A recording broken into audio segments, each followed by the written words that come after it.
자, 오늘부터 디모데후서 강해가 시작이 됩니다. 18번에 걸쳐서 디모데전서 강해를 마쳤고요. 이제 디모데후서, 바울의 유언과도 같은 마지막 편지인 디모데후서를 우리는 몇 차례에 걸쳐서 또 살펴보게 됩니다.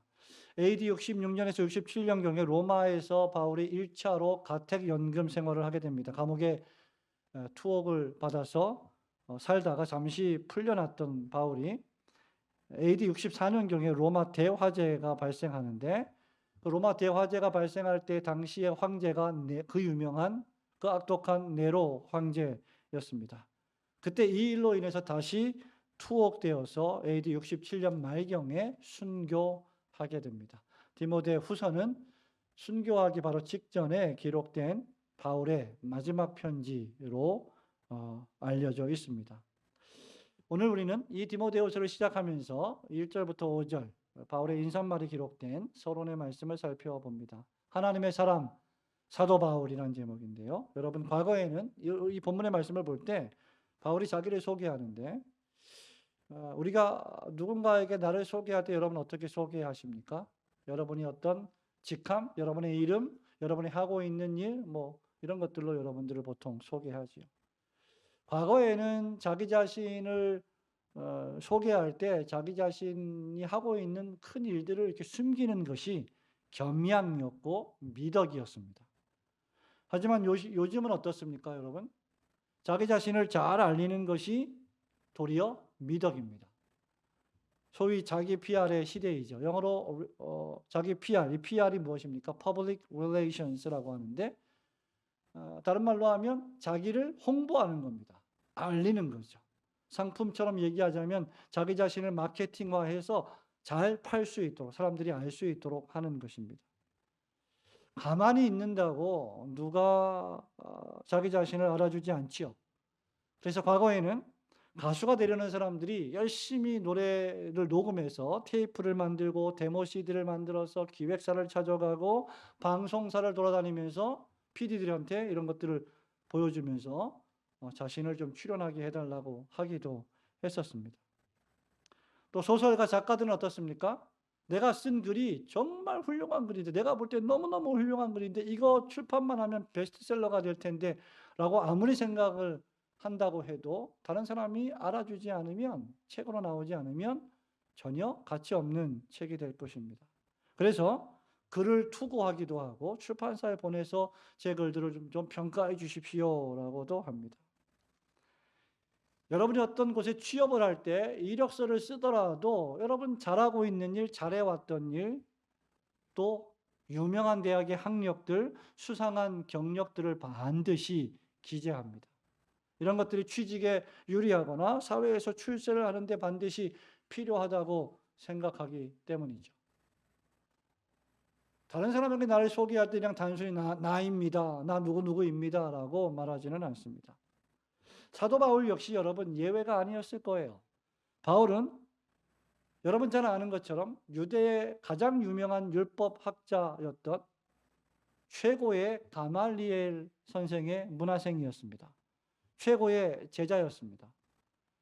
그런데도 바울은 이 편지를 쓰면서 13개의 편지를 썼는데, 그 13개의 편지에서 단 한 번도 편지의 서두에 내가 그 유명한 가말리엘의 제자다라고 말한 적이 단 한 번도 없습니다. 바울은 자신을 언제든지 그리스도 예수의 사도된 나 바울로 소개를 하고 있습니다. 신약 성경 가운데 바울의 13개의 편지에서도 모두 다 동일합니다. 바울은 세상에서의 소위 화려한 스펙보다 자신이 하나님의 사람이다, 사도이다, 그리스도의 예수의 사도로 불리기를 더 원했습니다. 여러분, 우리 교회에도 어떤 직함들이 있습니까? 여러분, 목사가 있지요, 장로가 있지요, 집사, 권사가 있습니다. 여러분, 그것은 일을 위한 직분이에요. 근데 가장 중요한 이름은 무엇입니까? 목사, 장로, 집사, 권사 이런 게 아니라 성도입니다. 하나님의 부르심을 받은 성도. 마치 그렇게 지금 바울이 자기 자신을 소개하고 있는 겁니다. 어느 대형 교회에 내가 목사입니다, 장로입니다 이게 아니라 나는 그리스도 예수의 사도입니다. 사도로 불리기를 더 원했어요. 세상에서 유명한 이름보다 사도로 불리기를 원했다. 왜 바울이 순진한 바보여서 그랬을까요? 그렇지 않습니다. 바울에게 사도라는 직함은 이 세상의 그 어떤 직함보다 훨씬 더 영광스럽고 소중한 이름, 직함이었기 때문입니다. 여기 사도라고 하는 말은 보냄을 받은 자, 헬라어 원어에 보면 보냄을 받은 자라는 뜻입니다. 즉 바울을 보내신 누군가가 있다는 말입니다. 말하자면 스스로의 능력으로 학교에 입학해서 내가 사도라고 하는 학교에 입학해서 공부를 열심히 잘해가지고 1등으로 졸업을 하고 학위를 취득하고 사도라고 하는 신분을 취득한 것이 아니라는 말이죠. 일방적으로 하나님의 부르심과 선택을 받은 것입니다. 여러분을 성도로 부르실 때도 마찬가지예요. 여러분들이 뭔가 착한 일을 많이 해서, 여러분들이 뭔가 교회를 잘 섬겨서, 여러분들이 뭔가 미모가 출중하고 멋있어서 무슨 능력이 있어서가 아니라 하나님께서 무조건 일방적으로 선택해 주셨기 때문입니다. 사도도 역시 마찬가지입니다. 바울의 자기소개에서도 이것을 분명히 하고 있습니다. 바울은 하나님의 부르심을 받은 사람이었습니다. 여러분 한번 따라해 보실까요? 하나님의 부르심을 받은 사람. 그것이 하나님의 사람 사도 바울입니다. 그가 누구일까요? 세 가지 생각해 보려고 하는데, 첫 번째, 하나님의 뜻과 그리스도 안에 있는 생명의 약속대로 사도되었던 바울입니다. 1절 말씀을 같이 읽어볼까요? 1절 시작. 하나님의 뜻으로 말미암아 그리스도 예수 안에 있는 생명의 약속대로 그리스도 예수의 사도된 바울은. 자, 중요한 것은 바울이 사도된 것은 우선 하나님의 뜻 가운데 있었습니다. 창세전부터 바울이 사도가 되기로 작정이 되어 있었다. 여러분, 이것은 사람의 뜻이나 의지로 되는 일이 아니었음을 뜻합니다. 누군가가 그리스도의 제자로 부르심을 받는다, 사도로 부르심을 받는다, 예수님을 목격하고 예수님으로부터 3년 동안 배움을 받는 그 일에 부르심을 받는다. 이것은 하나님의 절대하신 주권으로 된 일입니다. 바울이 이런 고백을 하죠. 나의 나된 것은 모두 다 하나님의 은혜이다. 그게 하나님의 주권이에요. 또한 이 사도직은 예수 그리스도께서 제자들을 부르신 후에 누가복음 6장 13절에 보면 그들에게 부여하신 직함입니다. 내가 너희를 보낸다. 내가 너희를 사도로 보낸다. 그러므로 그리스도의 제자들인 베드로, 야고보, 요한을 필두로 한 그리스도의 제자들은, 그리스도의 제자들 모두, 이 사도들은 공통적인 특징이 무엇입니까? 자기 스스로 사도가 되기 위해서 원해서 된 자들이 단 한 명도 없다는 겁니다.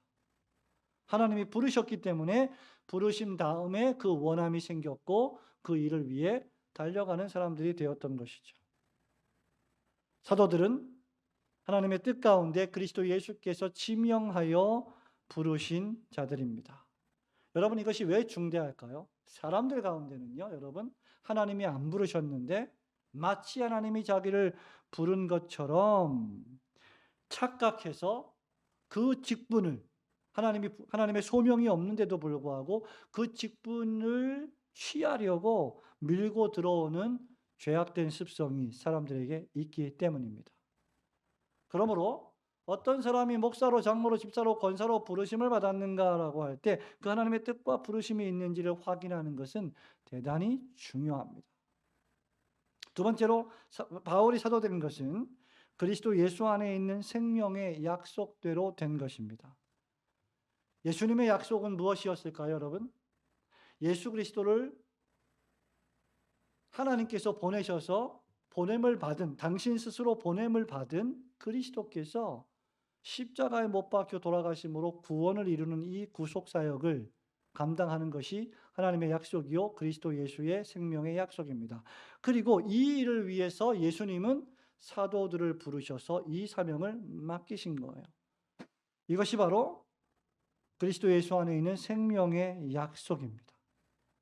예수님의 약속은 바울을 그래서 사도로 부르시고 바울아 사울아 사울아 네가 왜 나를 핍박하느냐라고 다메섹 도상에서 부르시고 사명을 맡기셨던 것이죠. 이게 생명의 약속이었습니다.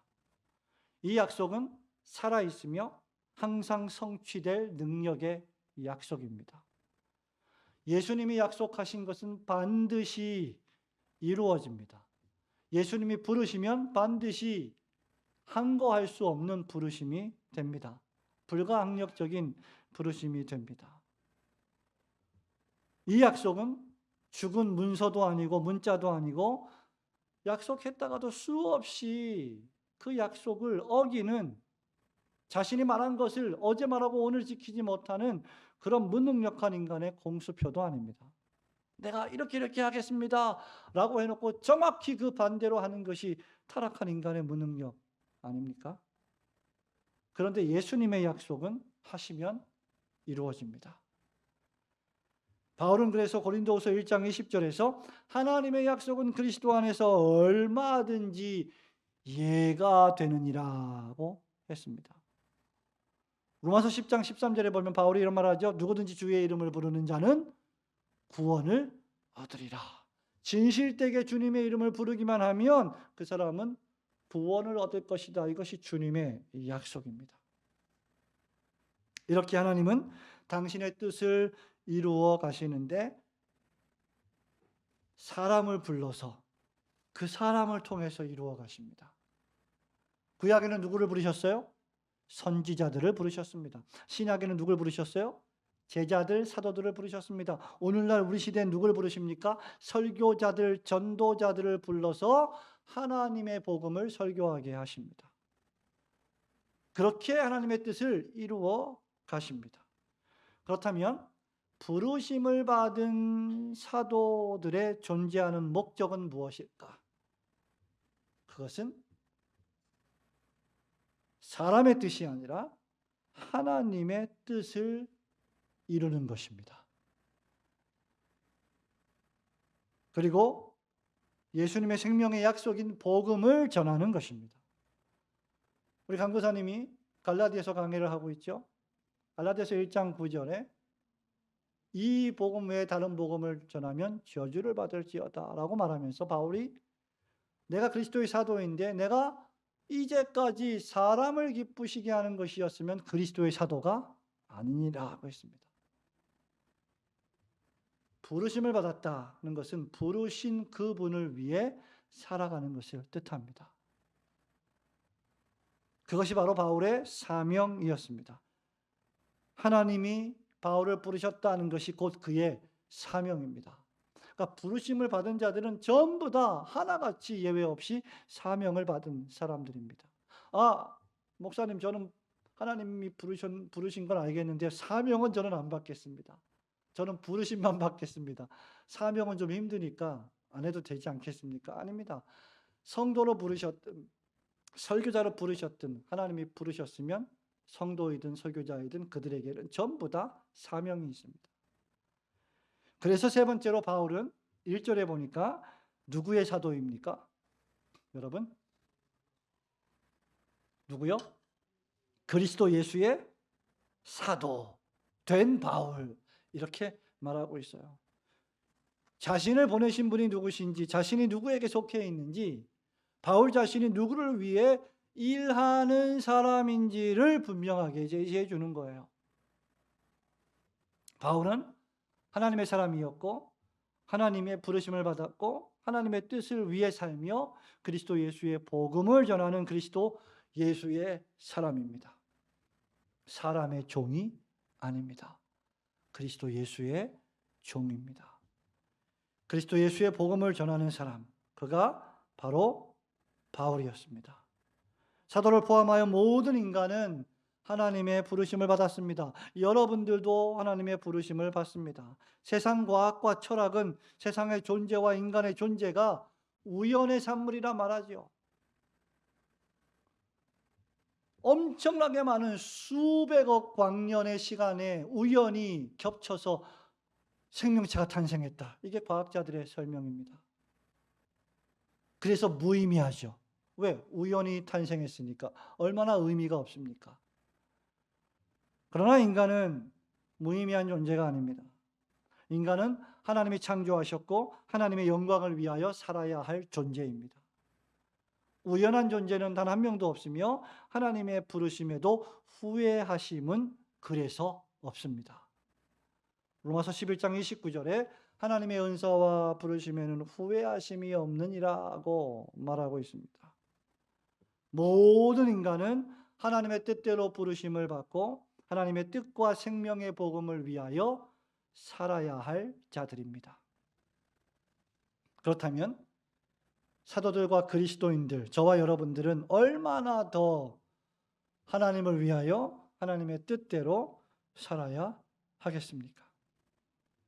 얼마나 더 여러분이 생명의 복음을 위해 살아야 하겠습니까? 우리를 부르신 하나님의 그 부르심에 합당하게 행하며 하나님의 뜻대로 살아가시는 성도들이 되시기를 주님의 이름으로 축원합니다. 두 번째로 하나님의 사람 바울은, 사도 바울은 사랑하는 영적 아들, 믿음의 아들 디모데에게 영적인 복락을 기원하고 있습니다. 영적인 복을 축복하고 있다는 거예요. 2절을 함께 우리 읽어볼까요? 2절입니다. 시작. 사랑하는 아들 디모데에게 편지하노니 하나님 아버지와 그리스도 예수 우리 주께로부터 은혜와 긍휼과 평강이 내게 있을지어다. 아멘. 여러분, 바울이 자신의 사도직의 기원에 대해 말한 후에 자신이 믿음으로 낳은 전도 여행 때 복음을 전하여 믿음으로 낳은 아들 디모데에게 인사로 디모데후서를 시작합니다. 그 문안 인사의 내용은 여러분이 방금 읽으신 대로 하나님 아버지와 그리스도 예수 우리 주께로부터 세 가지. 첫째, 은혜와 긍휼과 평강이 있기를 축복한 겁니다. 히브리인들의 전통적인 인사 가운데 하나가 뭐예요, 여러분? 샬롬 아이카, 샬롬, 샬롬. 평강을 기원합니다. 대단한 인사입니다. 우리 옛날의 인사는 간밤에 안녕하셨습니까? 예, 죽지 않고 살아나셨습니까? 먹고 살기가 힘드니까 질병에 걸리고 아이들도 일찍 죽고 이러니까 간밤에 별거 없으셨습니까? 이런 인사죠. 여러분, 여기 은혜란 하나님께서 값없이 무조건적으로 베풀어 주시는 구원의 호의요 은총을 가리킵니다. 은혜를 받았다라고 하면 받을 자격이 없는데 무조건 베풀어 주는 호의, 은총이에요. 기대를 하지 않았는데 어떤 사람이 나에게 이런 호의와 은총을 베풀어, 그게 은혜입니다. 긍휼이란 무엇일까요? 방금 말한 그 은혜를 베풀어 주시는 원인으로서의 불쌍히 여기심 또는 사랑을 베풀어 주심이에요. 이게 긍휼입니다. mercy. 평강이란 무엇일까요? 평화, 평강, 싸움이 없는 상태입니다. 즉 하나님으로부터 그리스도 예수로부터 은혜와 긍휼을 받은 결과, 받아 누린 결과 죄인에게 임하는, 여러분에게 임하는 영적인 평화와 평안의 상태를 가리킵니다. 평강합니다. 샬롬 하면 하나님과 내가 싸움이 없습니다. 다툼이 없습니다. 평안합니다. 이 말이고요. 여러분의 옆에 있는 성도들에게 샬롬 하면 당신과 나 사이에 싸움이 없습니다. 이 평안을 말하는 거예요.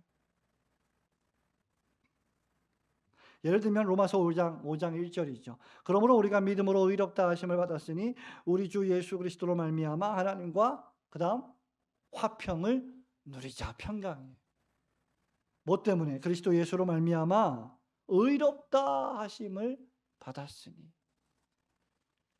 여러분, 하나님이 우리에게 주시는 은혜가 구원의 수원이라면, 수원, 물줄기가 흘러나오는 원천이라면 긍휼은 그 구원의 원인이자 이유입니다. 하나님 왜 나에게 은혜를 베푸십니까? 이유가 없어요. 아무런 자격이 없어요. 하나밖에 없어요. 하나님의 긍휼하심입니다. 불쌍히 여기신 거예요. 사랑해 주신 거예요. 그 결과 평강은 그 구원의 결과를 가리킵니다.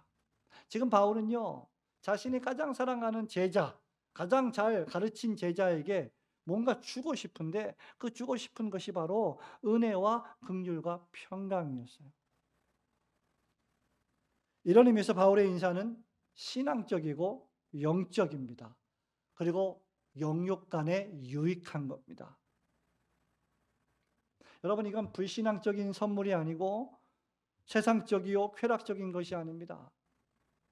여러분 자녀들에게, 여러분 사랑하는 친구가 있죠? 친구에게, 자녀들에게 뭘 주고 싶으십니까? 사랑하는 사람이 있다면 뭘 주고 싶어요? 그리스도인이라면 우리의 자녀들에게 바로 이 은혜와 긍휼과 평강을 주어야 합니다. 왜냐하면 사람이 이 세상에서 속된 말로 삐까뻔쩍 아주 잘 나가도 온 성경대로 온 천하를 얻어도 이 세 가지가 없다면 그는 가장 불쌍한 사람이기 때문입니다. 살아있으나 죽은 자요 멸망한 자이기 때문입니다. 우리 예수님께서 마태복음 16장 26절에서 이렇게 말씀하셨죠. 사람이 만일 온 천하를 얻고도 제 목숨을 잃으면 무엇이 유익하리요? 사람이 무엇을 주고 제 목숨과 바꾸겠느냐? 여러분, 은혜와 긍휼과 평강은요, 우리의 육체적인 목숨뿐만 아니라 우리 영혼의 생명까지도 책임져 주는 하나님의 축복입니다. 그러니 이거 없으면 목숨을 잃어버리고 영혼을 잃어버리는 거예요. 바울이 디모데에게 왜 이렇게 축복을 하고 있을까요? 이유는 지금 에베소 교회와 디모데가 심각한 위협에 처해 있기 때문입니다. 하나는 AD 64년경에 여러분 로마에 가보시면 로마가 얼마나 엄청난 도시입니까? 당시 세계를 정복한 대제국의 심장부예요. 어마어마한 건물들이 거기 다 있습니다. 세계 유적지가 다 있어요. 그런데 AD 64년경에 로마의 절반이 불타버렸어요. 그게 대화재 사건입니다. 근데 네로 황제가 이 사건에 이 방화 사건의 화살을 그리스도인들에게 돌렸죠. 초대교회사를 보면 그래서 기독교를 핍박한 로마 황제 중에 가장 유명한 악랄한 황제가 네로 황제였습니다. 이런 외부적인 위협, 그리고 또 하나는 디모데를 그 당시에 비방하고 정죄하는 이단들과 거짓 교사들의 출현 때문이었습니다. 그래서 디모데가, 연소한 디모데가, 가뜩이나 힘이 없고 나약한 디모데가 흔들리기 쉬웠어요. 그렇기에 디모데에게 여러 가지가 필요하지만 이런 환난의 시기에 가장 필요한 기본과 본질은 하나님의 은혜와 긍휼과 평강입니다. 여러분, 그리스도인들이 이거 놓치면 다 놓쳐버리는 거예요. 그리스도인에게 은혜가 없어봐요. 긍휼이 없어봐요. 평강이 없어봐요. 어떻게 되겠어요? 짐승같이 되어버립니다. 우리 그리스도인들이 이 세 가지가 없다면 아무리 상황이 힘들고 고달프고 어려워도 이 세 가지가 있으면, 그 영혼 속에 이 세 가지가 풍성하면 인내하고 버티고 이겨낼 수 있기 때문에, 바울이 그것을 알았고 경험했기 때문에 디모데에게 이렇게 인사하는 거예요. 여러분과 여러분의 자녀들에게 정말 필요한 것은 어떤 의미에서 여러분, 돈이 아닙니다. 명예가 아닙니다. 어떻게 보면 다 살게 돼 있어요. 애들을 키워놓으니까 다 알아서 큰 건 아니죠. 커서 직장 생활도 하고 돈도 벌고 먹고 살더라고요. 근데 그게 문제가 아니잖아요. 우리 그리스도인들에게는. 은혜와 긍휼과 평강이 없다면 먹고 사는 게 뭔 의미가 있겠습니까?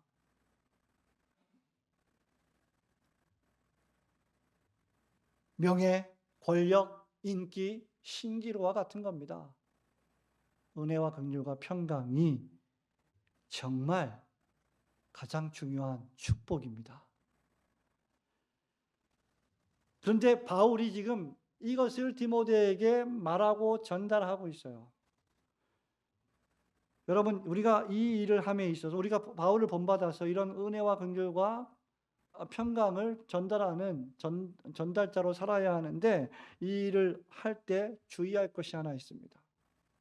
그것은 바로 우리가 하나님의 은혜와 긍휼과 평강의 전달자일 뿐이라는 사실을 늘 명심해야 합니다. 마치 우리가 은혜를 베풀 수 있는 것처럼, 마치 내가 저 사람을 긍휼히 여길 수 있는 것처럼, 마치 내가 평강을 만들어낼 수 있는 것처럼, 내가 아니면 은혜와 평강과 긍휼이 발생하지 않는 것처럼 교만하게 일해서는 안 됩니다. 또 사람이 은혜와 평강과 긍휼을 줄 수 있는 것처럼, 나는 저 사람을 따라가면 은혜와 긍휼과 평강을 받을 수 있을 거야, 그들을 의지해서도 결코 안 됩니다. 그리스도인들은 모두가 다 고린도전서에서 바울이 말한 것처럼 하나님의 동역자요 하나님의 일꾼들일 뿐입니다. 바울이 말하죠. 나는 심었고 아볼로는 물을 주었으되 자라나게 하시는 이는 누구다? 하나님이시다. 교만할 이유가 하나도 없어요. 어디서 감히 교만할 수 있겠습니까? 그러므로 여러분, 우리가 주님의 일을 할 때, 은혜를 나눌 때, 긍휼과 평강을 전할 때 뻐기거나 엇주레하거나 교만하면 하나님이 결코 기뻐하시지 않으시고 그를 높이시지 않으실 것입니다. 그저 우리는 누가복음 17장 10절의 말씀처럼, 우리 예수님이 하신 말씀처럼 우리가 할 일을 다, 우리 의무를 다 하고서도 주님, 나는 무익한 종입니다, 우리가 하여야 할 일을 했을 뿐입니다 라고 겸손히 말해야 됩니다.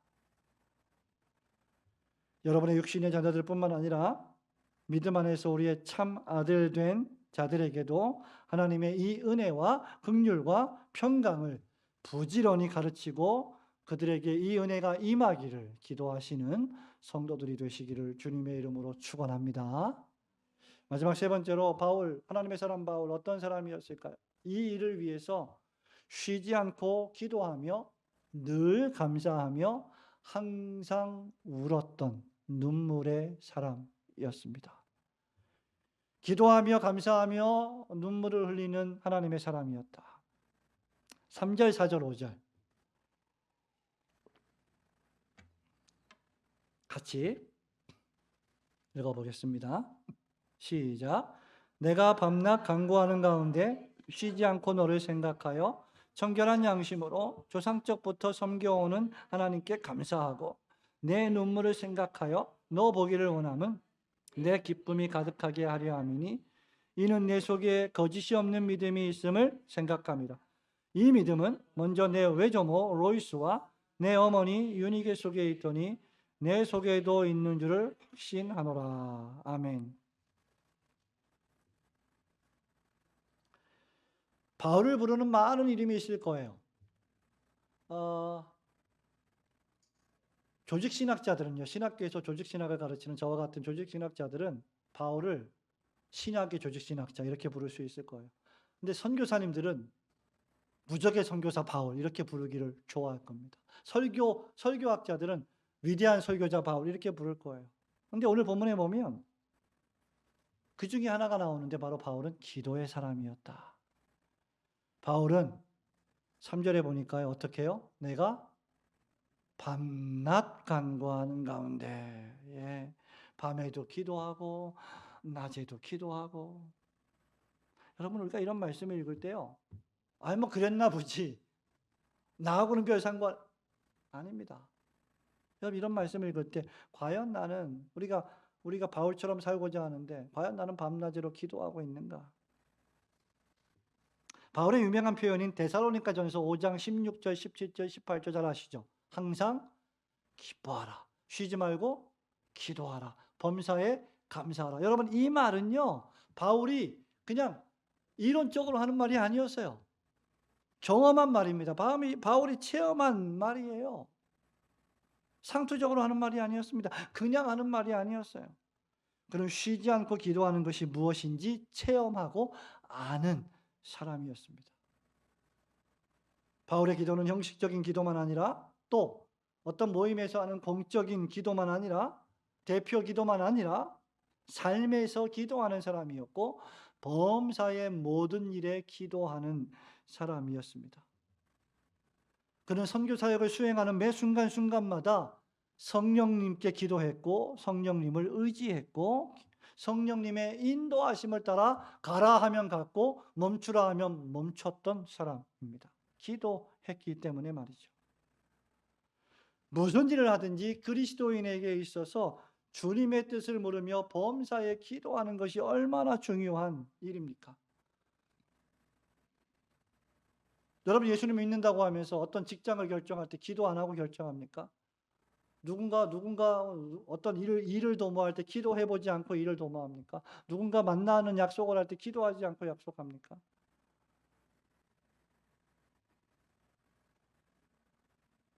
그런 일도 중요한데 복음을 전하는 사도에게 기도하는 일은 얼마나 더 중요했겠습니까?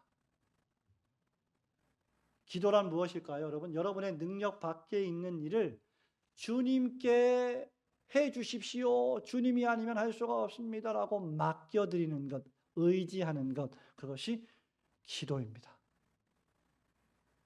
내가 아무리 용을 쓰고 노력을 해도 안 되는 일들이 있어요. 그럴 때 어떻게 기도해야 돼? 우리 예수님이 요한복음 15장 5절에서 나는 포도나무 너희는 가지다 이런 말씀하시면서 이런 말씀하셨습니다. 나를 떠나서는 너희가 아무것도 할 수 없다. 그러면 우리가 주님 안에 있지 않고 어떻게 무슨 일을 할 수 있겠어요? 또 우리가 주님 안에 있으면서 주님을 의지하는 기도, 도와달라는 기도하지 않고 무슨 일을 할 수가 있겠어요? 여러분 설교할 때, 설교를 준비할 때 기도하지 않고 이 설교가 어떤 능력으로 역사가 되겠어요? 그래서 우리는 모든 일에 하나님의 도우심을 위해 기도해야 합니다. 큰 일이면 큰 일대로 기도하고 작은 일이면 작은 일대로 기도해야 합니다. 바울은 기도의 사람이었다. 두 번째, 바울은 감사의 사람이었습니다. 바울은 기도 가운데요, 한 사람을 떠올립니다. 3절에 내가 밤낮 간구하는 가운데 쉬지 않고 너를 생각하여 청결한 양심으로 조상적부터 섬겨오는 하나님께 감사하고. 여러분, 바울이 감사를 올려드리는 대상은 조상 때부터 아브라함의 하나님, 이삭의 하나님, 야곱의 하나님이셨습니다. 하나님께 감사했습니다. 그러나 감사의 구체적인 내용은 디모데라고 하는 존재였습니다. 바울은 밤낮 쉬지 않고 기도하면서 기도할 때마다 디모데를 떠올렸어요. 많은 사람을 떠올리죠, 바울이. 누가도 있었고 마가 요한도 있었고 많은 사람, 브리스길라와 아굴라도 있었고, 그런데 지금 디모데를 기도할 때마다 생각했다. 4절에 보니까 디모데 보기를 어떻게 했습니까? 생각만 한 게 아니고 어떻게 했어요? 간절히 보기를 원했습니다. 디모데를 만나고 보는 것이 바울의 기쁨일 정도였습니다.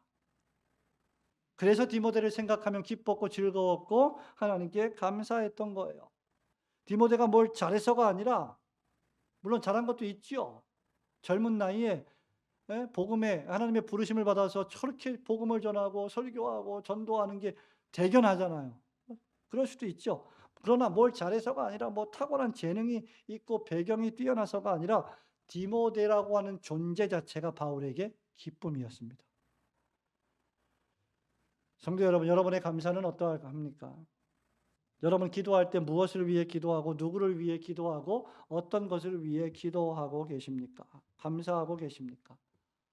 여러분 자녀의 성적이 오르면 감사하죠. 여러분 남편의 사업이 번창해서 돈을 잘 벌면, 월급이 많이 들어오면 감사하죠. 그거 싫어할 사람이 누가 있겠어요? 교회가 수적으로 사람이 많아지면 감사할 일입니다. 그런데 여러분 그런 감사보다 그 사람이 뭘 해서 뭐가 잘 돼서 감사보다 그 사람 자체로 감사하는 거, 엄청난 감사예요. 당신이 거기 앉아있는 그 존재만으로도 감사하는 거.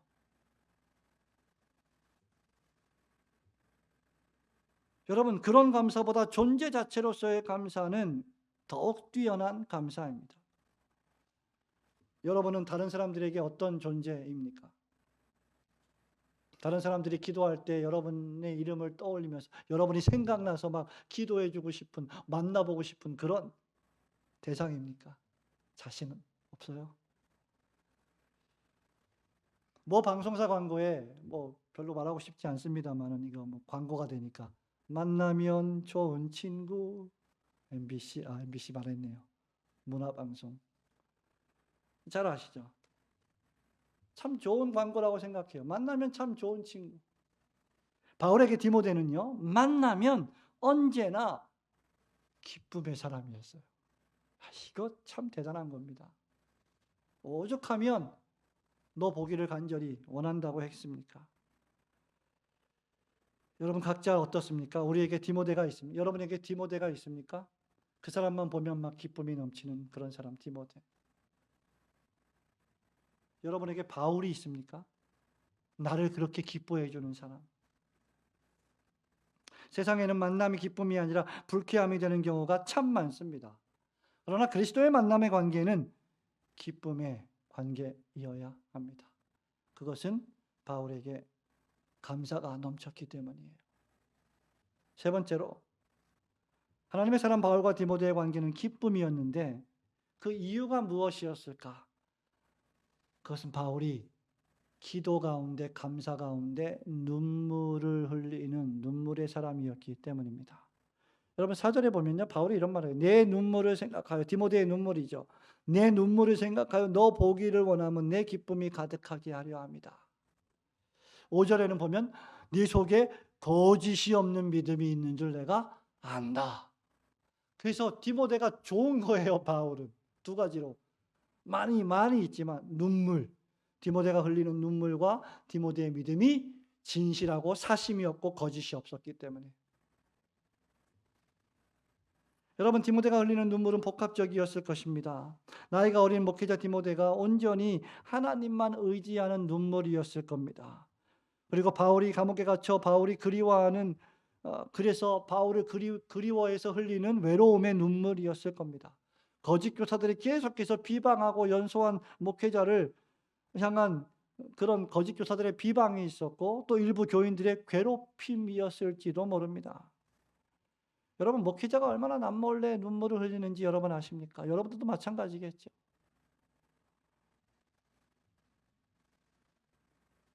몸이 아파서 디모데가 연소했고 몸이 안 좋았잖아요.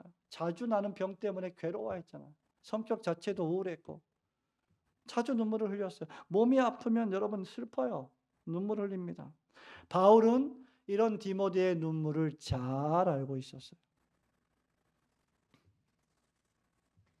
어떤 사람을 생각할 때 여러분 그 사람의 웃음을 떠올릴 수도 있지만 그 사람의 눈물을 떠올린다면 정말 그 사람을 잘 아는 거예요.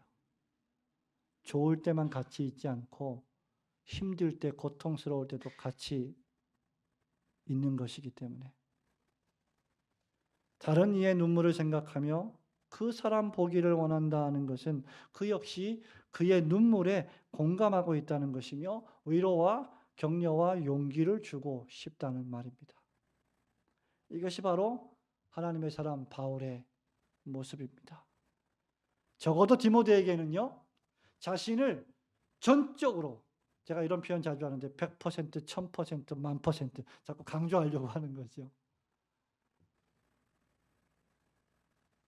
적어도 자신을 전적으로 믿고 의지하며 지지해주는 큰 산, 바울이 있었어요. 디모데에게. 얼마나 든든했겠습니까?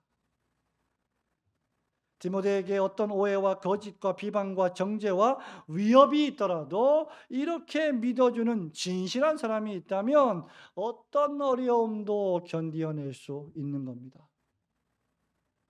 내 눈물을 생각하여 너 보기를 원한다. 내 속에 거짓이 없는 믿음을 생각한다. 여러분들도 디모데처럼 눈물의 사랑, 그런 디모데의 거짓 없는 믿음을 보고 바울처럼 그를 신뢰하고 믿어주고 용기를 주는 믿음의 사람들이 되시기를 주님의 이름으로 축원합니다. 성도 여러분, 말씀을 맺습니다. 우리 복음성가 가운데 얼마 전에도 불렀죠? 예수님처럼 바울처럼 그렇게 살 순 없을까? 그런 찬송이 있습니다. 예, 우리가 어떤 의미에서는 여러분요, 십자가에서 죄인들의 죄를 대속하신 예수님만 하실 수 있는 일을 우리도 할 수 있다는 의미에서 예수님처럼 살 수는 없습니다. 절대 그 일은 우리 할 수 없습니다. 그러나 그 외의 일들은 할 수 있을 거예요. 이런 의미에서 예수님은, 바울은, 디모데는 우리의 모범입니다. 바울은 하나님의 뜻대로 부르심을 받았습니다. 그리스도 예수 안에 있는 생명의 약속대로 그리스도 예수의 사도가 되었습니다. 그는 하나님의 사람답게 은혜와 긍휼과 평강을 기원했고 밤낮 기도하며 감사하는 눈물의 사람이었습니다. 하나님의 사람이라면 하나님의 뜻대로 행해야 합니다. 그리고 생명의 복음만을 바라보고 살아야 됩니다. 다른 거 생각하지 말아야 됩니다. 그리고 쉬지 말고 기도하며 범사에 감사하며 디모데와 같은 믿음의 아들들을 키워내야 합니다.